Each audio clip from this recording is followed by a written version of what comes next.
Então, só para a gente voltar aqui um pouquinho na história, né? Quando a gente vai falar de calibres de munições, a gente precisa entender toda a munição, todo o conjunto da munição, tá? Então, a gente só trazendo um pouquinho aqui que em 1836, Le Fouché, Casimir Le Fouché, né, desenvolveu um cartucho metálico que foi uma evolução, né, muito significativa que continha em seu interior, e aí a gente já viu em classificação de armas de fogo, né, toda a parte intrínseca ali da percussão, né, a carga iniciadora, o propelente, e sua montagem era feita num projétil, num único casulo, muito similar aí o que a gente tem hoje. Porém, essa percussão era por pino, né, e não por percussão radial ou fogo central, era por pino, que essa era essa munição aí. Tinha muito disparo, alguns disparos involuntários quando tocava nesse pino aí de forma mais contundente, nós tínhamos a percussão. Porém, esse cartucho revolucionou o sistema de alimentação. Porém, o pino por percussão integrado ao cartucho facilitava a ocorrência de acidentes. Normal, né? Bacana. Em 1835, ok? Aqui a gente está falando em 36, mas é um ano antes de 35, né? O Flaubert criou o cartucho metálico em que a percussão era totalmente intrínseca, né? Ali à munição. E que esse cartucho continha apenas a mistura iniciadora e o projétil, ele não tinha propelente, ok? A gente tinha munições aqui de 4 milímetros, 6 milímetros, 9 milímetros, ok?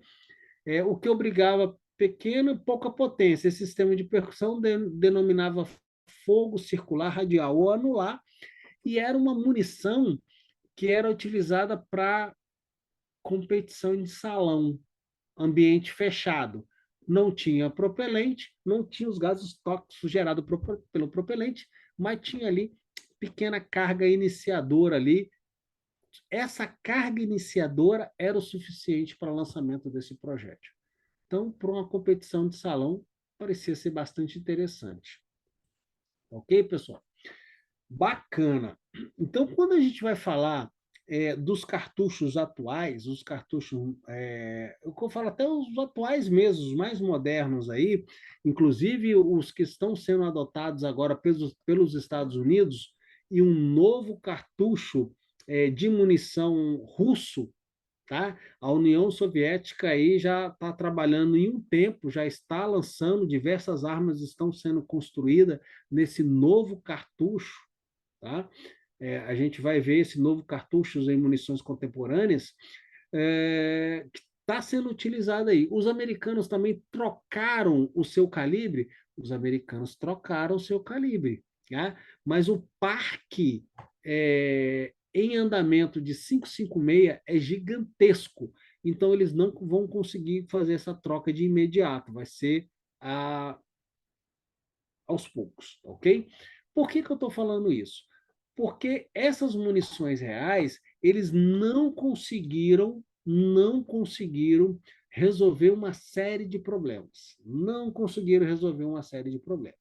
E esses problemas, assim, eu chamo de problemas de inovações tecnológicas quando a gente fala de munição, ok? A gente viu lá em classificação de armas de fogo que a pressão gerada dentro do estojo, ela gera pressão em todos os sentidos, tanto para frente quanto para trás, que dá o funcionamento ali, o mecanismo de funcionamento da arma de fogo, um funcionamento automático. Nós vimos isso, ok? Mas a gente vê que essas munições, elas não mudaram, pessoal, não mudaram nem nas munições contemporâneas atuais. A gente não conseguiu fugir do quê? Uma munição, ela tem um projétil, tem um estojo, tem o material propelente e tem a mistura iniciadora. Projétil, estojo, material propelente, mistura iniciadora. Projétil ou projéteis, ok?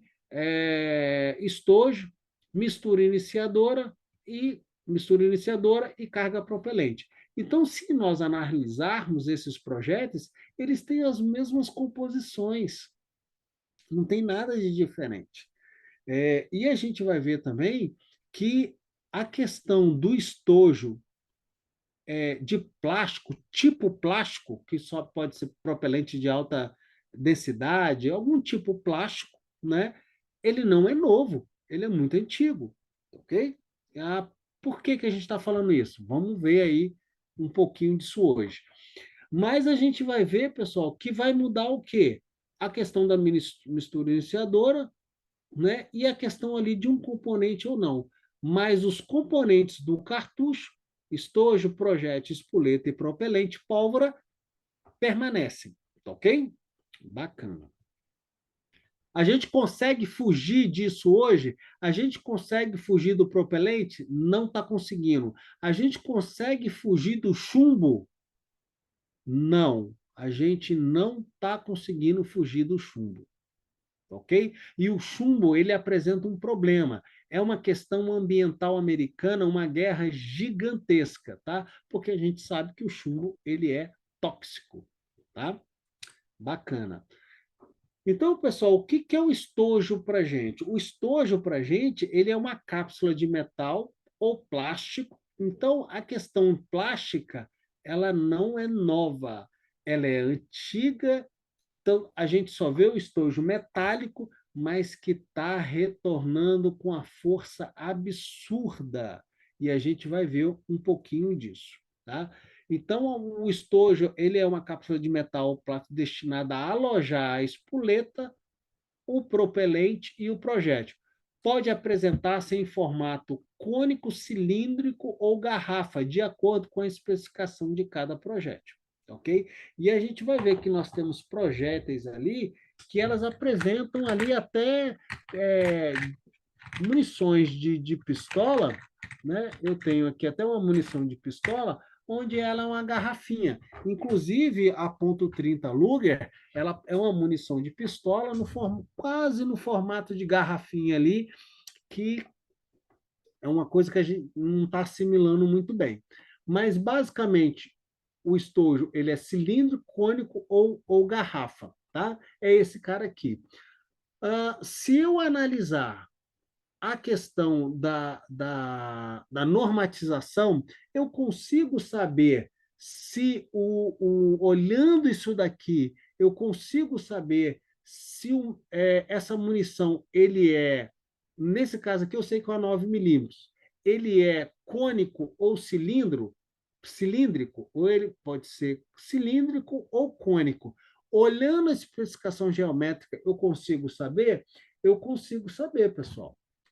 É tranquilo saber. Se eu olhar mais ups, o diâmetro aqui, ó, que ele está aproximadamente ponto 300, ponto 391 e aqui na frente ponto 308. Ponto 380, desculpa. Então, eu sei que esse projétil ele é cônico. O 9 milímetros ele é cônico. Por quê? Porque aqui na base ele tem um diâmetro, aqui na porção inicial do projétil ele tem outro diâmetro. Tá ok?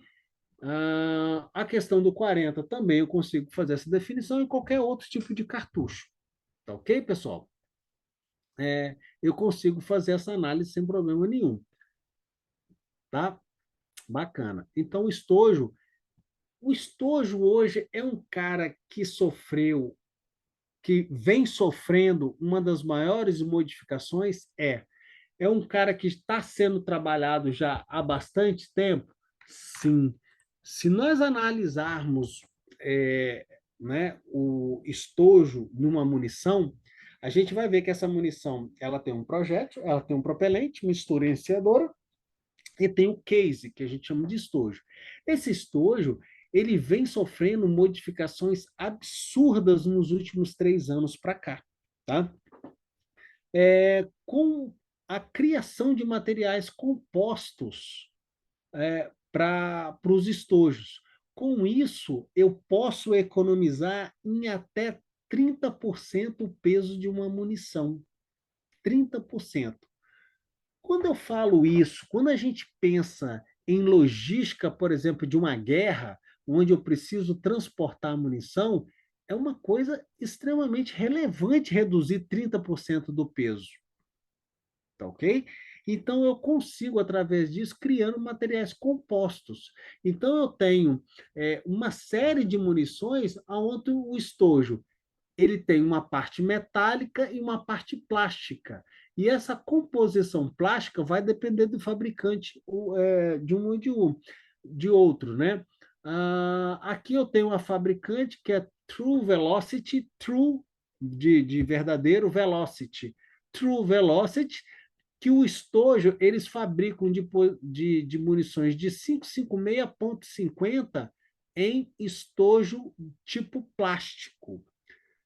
O estojo é 100% plástico? Não, ele não é 100% plástico. A base dele, obrigatoriamente, ainda está sendo de metal, porque a garra do extrator é extremamente forte.